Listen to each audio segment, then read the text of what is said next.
Okay, so I'm still reviewing the Judds, the show on OWN that was about 10 years ago. So let's talk about it. Episode 5, Demons in the City of Angels, baby. Did we get into some demons in this episode? Um, it was a lot, so bear with me, okay? I'm gonna try to take my time. I'm gonna try to get everything out. So we're coming off of the last episode. We're still on tour. We're still at the concert, and backstage Naomi was finishing reading, or her reaction to reading Ashley's book, and she's distraught, she's defeated, she's done, right? um so she read the book, or reading excerpts of the book, and not able to. No, Ashley didn't want her to edit or ask questions or try to do what Naomi does. I guess the mother, Naomi, jumps out and tries to try to fix things and defend things. And she didn't want her to do that. She just wanted her to read it. So she says so she calls Ted. She's like, I need to talk to Ted immediately. So there's an immediate um, meeting in the bathroom with Ted, and Naomi was trying to defend herself. She said she called Ashley, and I think she like left a message, and she was just trying to defend herself, and that's what Ashley didn't want her to do. So then she called her again. Ashley answered. They, I guess, had a mini conversation, and Ashley hung up on her because I guess she was trying to still defend herself, say what she said in the message. um Ashley had an unhappy childhood. Also, Ashley had an unhappy childhood, and we also find out more about who we this like stigma, or like extra sadness that comes with living in LA. It was pretty interesting, and it's so interesting. I think the twists and turns Naomi takes, trying to protect certain things without saying certain things. And it makes you wonder, and it makes you think, and it makes you, go to places. Naomi's treatment of Naomi's treatment of Winona. I'm gonna start calling her Y. Naomi's treatment of Y really fucked her up and really made her sad, and brought her to like an early depression. They're like 3 or 4 years apart. So, and now Y is like, there has to be a cost for, yes, it wasn't immediate. Yes, I think Ashley and Naomi probably had a better relationship, but because Y was older, there was lots of responsibility Naomi put on her. Um, I believe, at a certain time after Naomi got divorced, Y was in charge, and she had to basically be the mother, in a sense, for long periods of time throughout the day. And so, and then um, Y was talking about how Naomi took out stuff on Y, so then Y would take out stuff on Ashley. And I didn't know that. I didn't know there was like a riff, or during it didn't. I've never seen like any like interview or anything saying there was like a riff, or like negativity towards the two sisters. Y then tells us, they have different fathers, and when she was 30, she that's when she found out that they had different fathers, because Ashley blurted it out, and that caused Y to not trust Naomi, bringing up these, probably these same feelings, making them even harder, building up a bigger wall. Also, Winona was kind of like as a sister, she was kind of mad at Ashley for doing this now, giving her the manuscript to the book, giving Naomi the manuscript because she's like, we're on this tour of healing, we're on this like sort of final tour. That was pretty much the final tour of the Judds and this big moment for her. Why are you doing this now? And that part was, ooh, I don't know if that was produced, if that was actually real, but it kind of does seem kind of actually real. Um, why? Okay, so then Naomi tells us the story of how she got to LA. So she said Winona's father left town after she found out that after she told him she was pregnant with Y. They're all like 17. And this is so good. Maybe he was an older man. Oh, maybe he was an older man. Because I'm like, what like 17, 18-year old, 16 at the least, is leaving town? I don't know.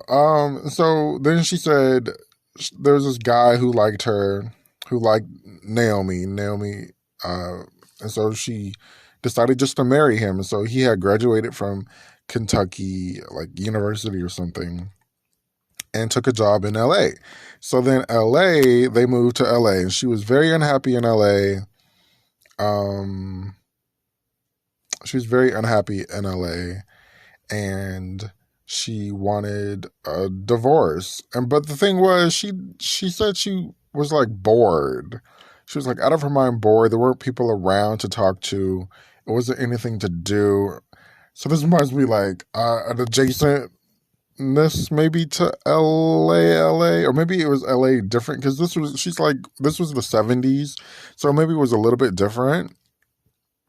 But she was just like it just didn't make any sense. She said she was bored, so she asked him for a divorce. He moved out, and that divorce really devastated Winona because that was her father, that was her mother. At the time, you're like 7, that's all you know. That that man is your father. That man is your mother. That woman is your mother. She was like, he moved to the beach. I think she was very mad about that. I think Winona was very salty that she didn't get to go to the beach, live on the beach. But she said, yeah, that the divorce devastated her. And she put, like I said, she put so much responsibility on Wyatt. Now they're at this part they're in LA, for the tour, and it's so interesting. I just find it so interesting. A lot of people love LA. Some people don't like LA. That have been in the industry, but I think most of the time LA is sort of a positive thing with the underlining negativity that people don't always talk about. And it's interesting that she's like, Winona's like, I have mixed emotions about LA. Uh, I just find it fascinating. I find that so fascinating. So they're in LA. They went out to dinner. Naomi goes out to lunch with like some girls, and one of them looked like Trisha Yearwood's best friend. Like if you've watched Trisha Yearwood's TV show, cooking show, one of the girls looked like Trisha Yearwood's best friend. I think that was her. I'm gonna have to go like Instagram find and ask her a question because I was like, that looks like homegirl. It probably is. So I'm like, did she work with them or did she work for them or they were just like, no, because I think she like lives in like wherever Trisha lives or whatever. Um,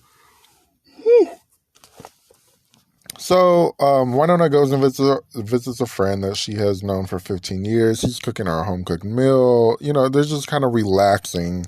And she's talking about, she's opening up more. And he's like, I don't know how you guys are doing this, like to navigate, career and, being a sister and a mother and a daughter.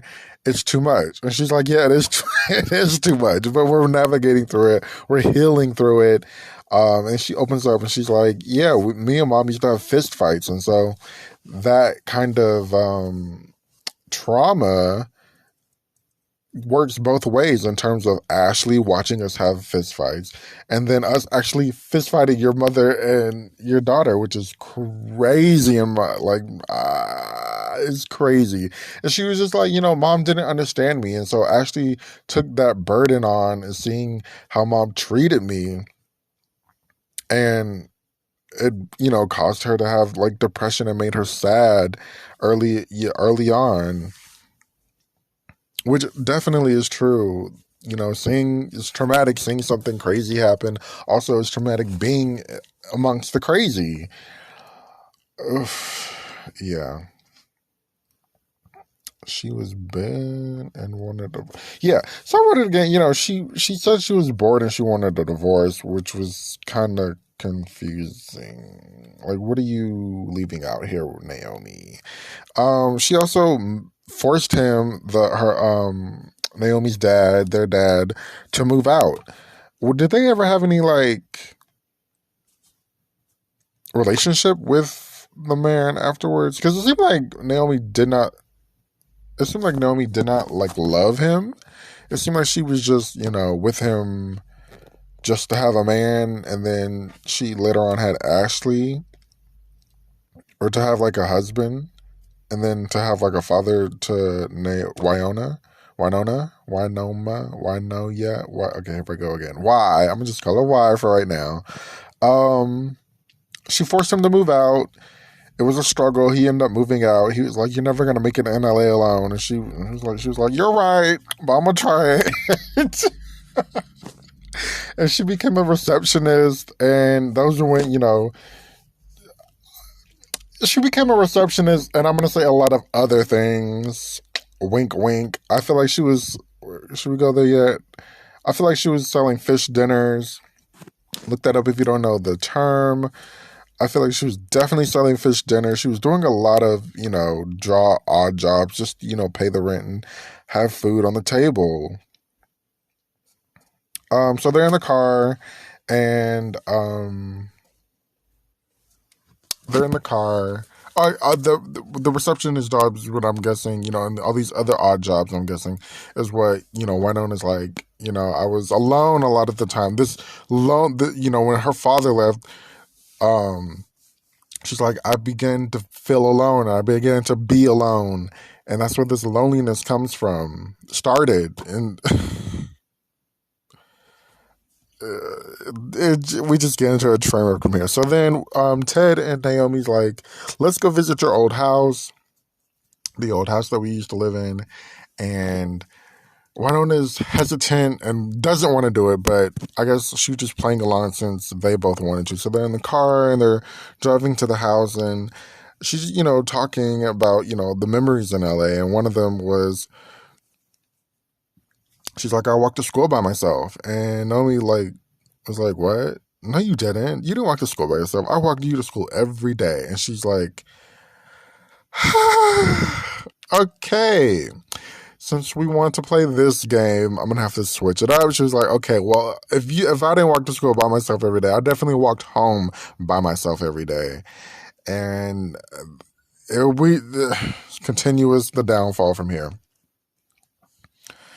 So then we found out, she fought Ashley.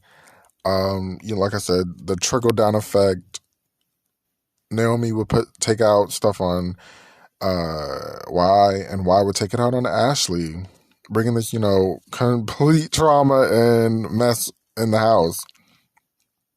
This is the part that they're outside of the house just talking. Her and Y and Ted, the therapist, is talking.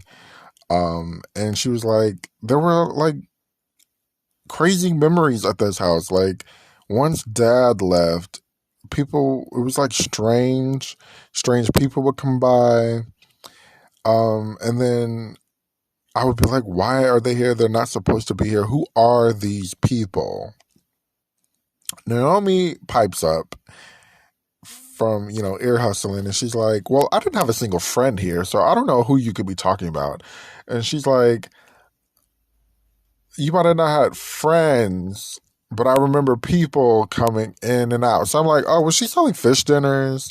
That's what it sounds like. It sounds like, she was selling fish dinners, and the fish dinners weren't, priced enough to get, a loaf of bread because it seemed like they were still hungry and, bills were still being needed to be paid and stuff like that. No direction. But this triggered and set off Naomi because she's like, I didn't have a girlfriend. I didn't have, a single friend. So I don't know who you're talking about and you need to take it back. Basically. I feel like, she was like, it hurt my feelings. That's what she just like. Later in the car, they continued driving to this motel that they lived in or that they stayed at or something like that. Because she was like, certain things, I feel like they're protecting without, they're protecting themselves still. They're protecting the story without saying too much. So they go to this hotel where one day they had to, fled to this hotel, the girls, because Naomi had introduced this crazy man into their lives. And here where I kind of seeing a little bit of the pieces, but based on what I said, I wasn't what she said. I'm taking it as what she said. But she was like, she introduced this crazy man, this crazy boy next door. And I'm thinking maybe it was another friend, another, fish dinner buyer. Oh, a person, maybe a confidant that went wrong. But he ended up being sort of a stalker. Why would have these night walks where she would sleepwalk. And so one day she was sleepwalking and he's looking out the window and he sees her and he calls Naomi. He's like, your daughter is like walking around almost in Hollywood Boulevard. It was just like this uncomfortable, weird. Y was definitely uncomfortable with talking about this man. And it makes me kind of think, okay, well, were there like molestation? Did something sexual happen, like unwanted sexually happen? Because he ended up being this crazy man and he ended up, according to Naomi, raping and beating Naomi. And she was like, I feel so horrible. That was the worst thing I ever did, was expose this crazy man to my daughters, to, my children. Not what you can do to me, what you can do to my children. Just don't do anything to my children. Or maybe I'm saying that's what Drake said last night. Anyways, so she went to go tell the police about this man and press charges and ended up finding out this man had a record. So Naomi definitely didn't make a lot of great decisions raising these girls.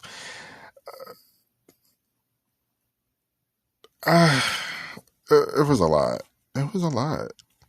So Winona, because they're back in the car, and Winona is continuously, well, if there was some kind of like, unwanted sexual attention that happened, they didn't say it. Only Naomi said, she was raped by this man, and it woke her up, and she was like, I gotta get out of LA. So then they're back in the car, and Winona is still talking about certain memories, and Naomi deflects. And Naomi's talking about like, oh, I'm gonna go get a sandwich or something, or a chicken wrap. And it totally like turns Winona off. And I understand it. It's just like, she was still mad about the friend comment. Like, I didn't have a friend.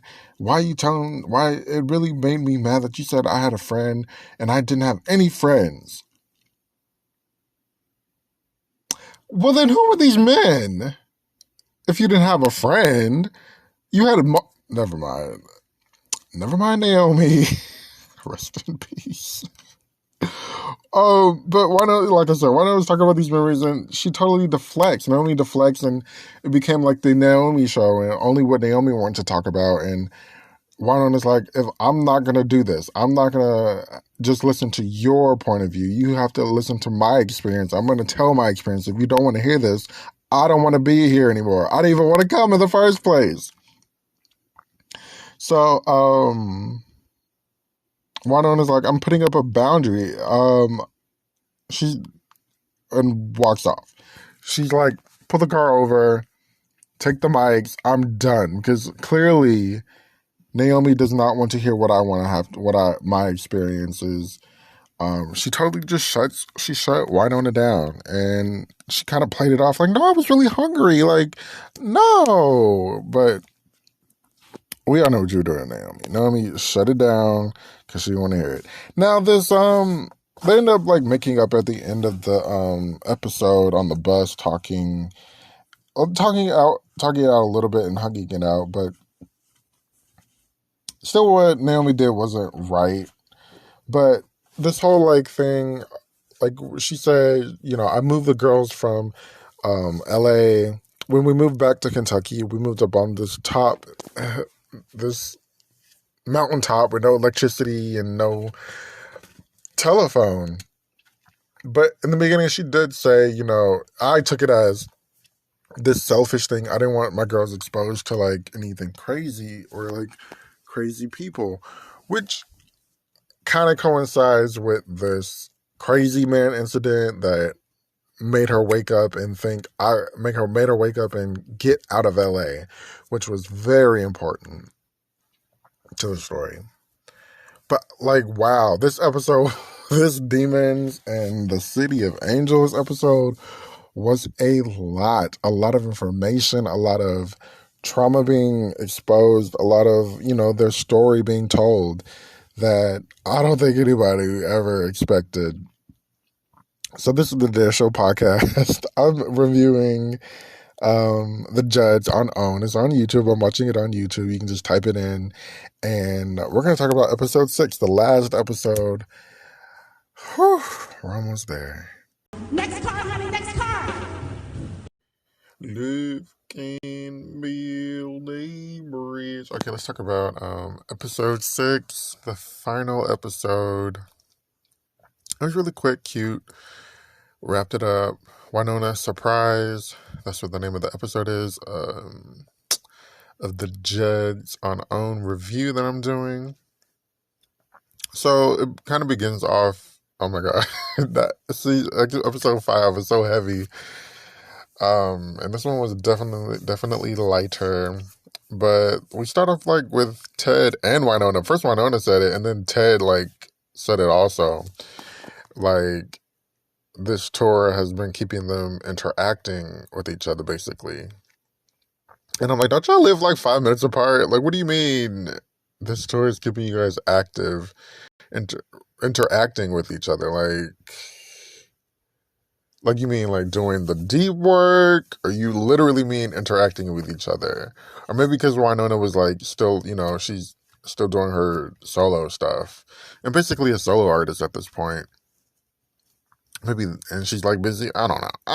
It was kind of confusing. So then they're in Arizona and Ted for the last show, and Ted calls a meeting. And he's just like, let's talk about the goals we set, and how are you guys feeling about the goals, and then the goals for the beginning of the tour. And they're like, well, we've done pretty good. And he's like, yeah, I think you guys have done pretty good setting the goals or meeting the goals, and still continue working and growing. But, we just still want to I love that you guys are being kind and gentle towards each other, and not, mean and stabbing towards each other, which I guess so. Like, if I give that an assessment, I guess so. I feel like it's a little bit of even, because the hard times are hard, but I think most of it was like Winona being stressed, especially in the beginning of the tour. She was stressed, but then towards the end, after Naomi opened up about her sexual abuse, Winona was definitely Winona was Winona. Like, Winona, Naomi was like, I love that you have such a big heart and you're so forgiving, and you've always been that way. So I'm just like, Winona's being Winona. I don't think Winona is definitely so negative towards Naomi, like Naomi is, and probably some all mothers at a certain to a certain extent are towards their children, especially their daughters.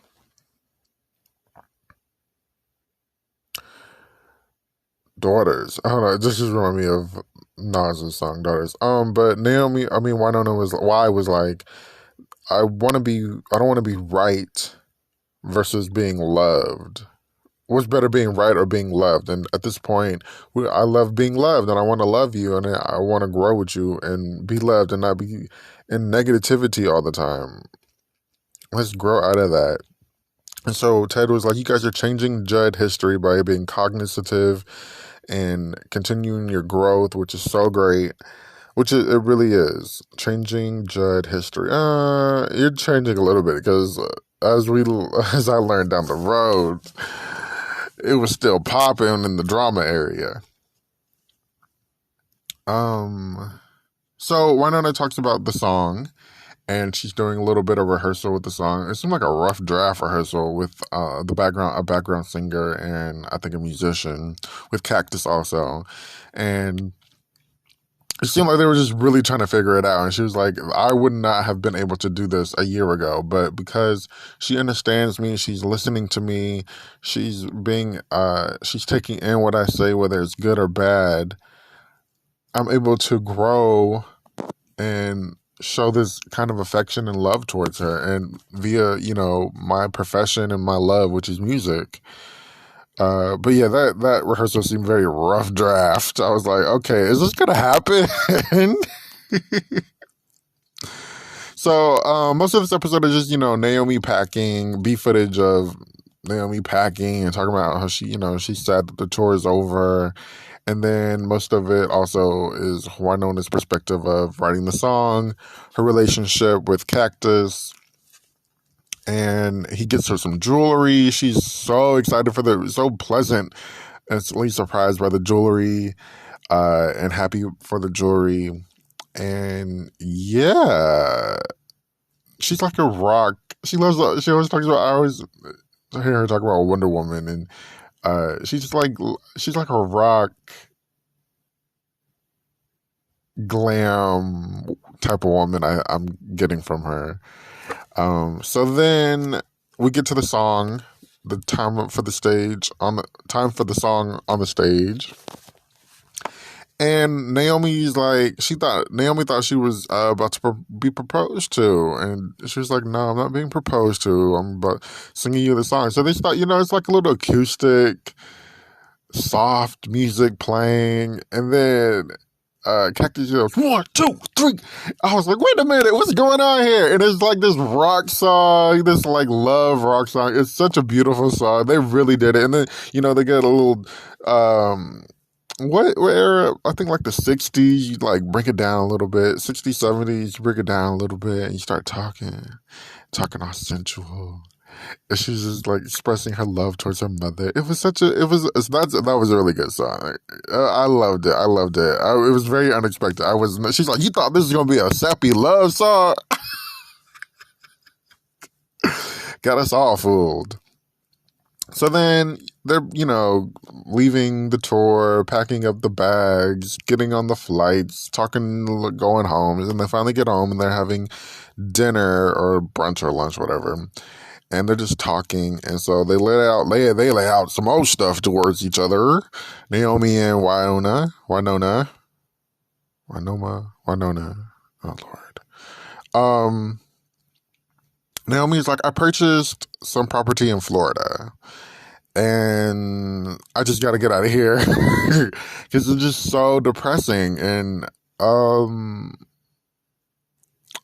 when she said that, it was literal. Like I took that seriously, and learning from like Michelle Williams and certain people, depression, your scenery can activate or deactivate, I guess, not deactivate, or change your mood and your depression. So the old folks love Florida, so she's like, we bought some property or something like that in Florida, and we're gonna be moving. And Winona got really teary eyed, and she got really sad because I guess she felt like she was leaving her. And she's like, no, I'm not leaving. I'm just, I got to get out of here, which is understandable. But that also confused me because it's like, you don't want your mama to leave, but you acting like you ain't talking to your mama who lives 5 minutes away. Like, what's going on? Anyways, Winona did, Winona was very, like, I guess cognizant of, her age and her demise. But it's like, because she was like, one day, it's just gonna be me. And I feel, I look at her and she's becoming more tender, more open. And I feel like she's getting older. And it kind of felt like a little foreshadowing, but preparation for herself, which was sad to hear. And then Naomi's like, Pop, her husband, was like, are you gonna go confront your mom? And are you gonna take Winona with you? And Winona's like, what? What you mean me? Like, this is your battle. Yeah, I think she literally said, like, what you gonna do about that? She was just like, I don't want to I'm not ready to confront my mom and talk to my mom about things and my brother and my sister and how they're gonna react. I guess her brother was still alive, or maybe a half brother. I don't know. And Winona's like, I don't want to do it. It's not my thing to do. I think it's yours. But she's questioning her mom, like, why do you feel like you're not able to do it? I mean, you've been on this tour for the 6 weeks, doing all this healing and emotionally opening up and confronting things. Why aren't you able to confront this with your mom? She's just like, I don't want to do it. I don't know. I don't want to do it. And I'm guessing she maybe never did. I don't know. And then Winona talks about meeting her half brother. Her father, who skipped town, where she found out Naomi was pregnant with her. Her father, I guess went on and had, more children. And he would keep scrapbooks. Oh, he kept like little like newspaper clippings and stuff, in like this little drawer that they found when he passed away. And that really broke her. And so she's like, this lady came up to her saying that she was her cousin and that her father, both of their fathers were brothers. And so she's like, oh, you have there's a brother, you have a brother. And she's like, okay. So she was like, I think I want to, family wise, heal myself, learn about myself, learn about other family, put the pieces in the puzzle, put the puzzle together type situation, which was like really great. And Naomi's like, I support you. And I could just see, like, I would love to see that. I could just see that now. Like this little cute, Naomi's so bubbly and so fun and so welcoming and loving.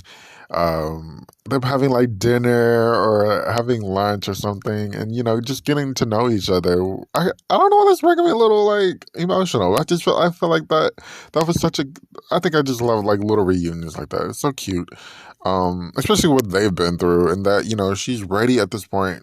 And Winona at this point is like ready and healing, and in this process of love and discovery, that she would want to reach out to her brother. I think that's all that happened. That's all I want to say. Thank you so much for listening. Overall, I think this was a great ending to, especially episode 5. But overall, I really enjoyed this series. Some of it was slightly confusing, but most of it was really good. Tell me what you think about the Judds on OWN. If you watched it now, or if you watched it when it first came out, what did you think? And leave a comment. Thank you so much for listening to the Dare Show podcast. I have so much other stuff going on my podcast. You can definitely check it out on Spotify, podcast, Apple Podcast, YouTube at the Dare Show. Thank you for listening, and yeah. And I have this fierce single that Sammy McKinney and these little guys put together, baby. I got a single that'll make you jump up and dance, and if you can't dance to that, you got a hole in your soul, okay?